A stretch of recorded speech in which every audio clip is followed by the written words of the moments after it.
Let's go! Shadow Slave official chapter 1 just dropped and they updated the artwork. Oh my, like the artwork is 10 times better. I enjoyed the sneak peek one, but now it's a million times better. So the chapter starts off with Sunny getting attacked by these like creatures, nightmare creatures. This is a preview of him getting into the nightmare spell. You then see him drinking the cup of coffee on the bench. Usually that first chapter in sneak peek is started with the city. But he sips on that coffee, the real coffee, for the first time. My boy is from the slums. And he's hoping that this cup of coffee is going to be good, as he spent all his money on it. He takes one sip and spits it out. I'm the same way. I'm not a coffee drinker at all. He regrets buying the coffee and said he shouldn't got real meat, bro.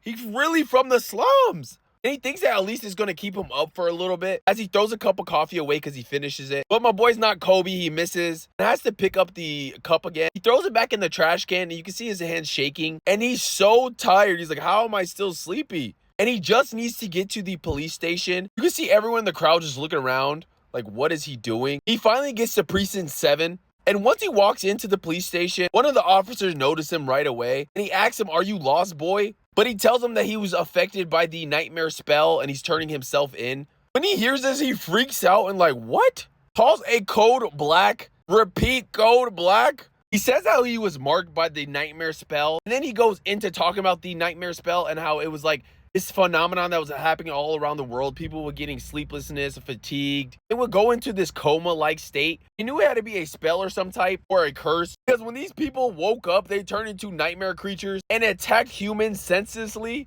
The army had to get involved, but they got overwhelmed quick. Like, look at this city. This looked like World War Z. The whole world was in chaos because of these creatures. Look at them. But then, some people started waking up from their sleeplessness. They survived their first nightmare.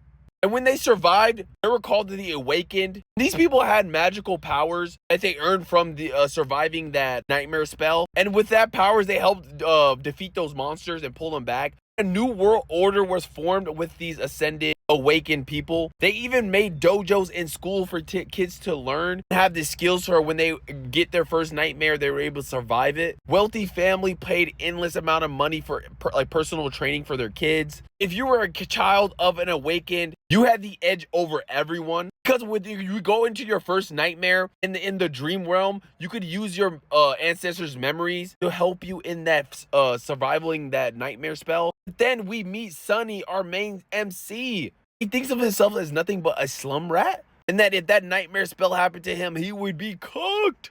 Now we see the view of the slum and the city. We see inside 7th precinct. They're in this emergency vault. Get to see Sunny. He's tied up to this chair. He's getting investigated by a police. And the dudes ask him question like, what is your name? He tells them his name is Sunless, but they call me Sunny. It is a strange name. He got the name from his mom. I guess he was born during the eclipse and she was a poetic type of person. And he asks, do you have anyone to contact? And he says, no, don't bother. He then says, how long can you stay away for? And he says, not much longer. My boy's ready to go to sleep. He then asks him, what do you know about the nightmare spell? I guess it go into this dream world and you kill a few monsters. And if you survive that nightmare spell, you then get awakened with powers. Police is surprised that he basically knows the gist of it. It also tells him to be warned of there's going to be these illusions. They're going to look like humans and monsters. Just see them as illusion because you're going to just like, going to have to murk these people. It's better to see him like that. He then tells him about to check his attributes and aspects when he gets into the realm. Because if he's a combat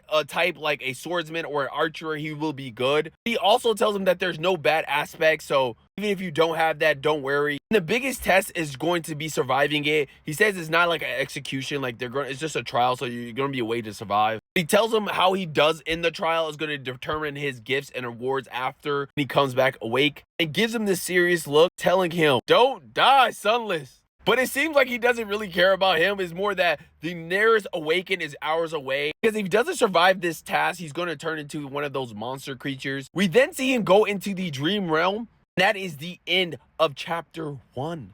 Banger!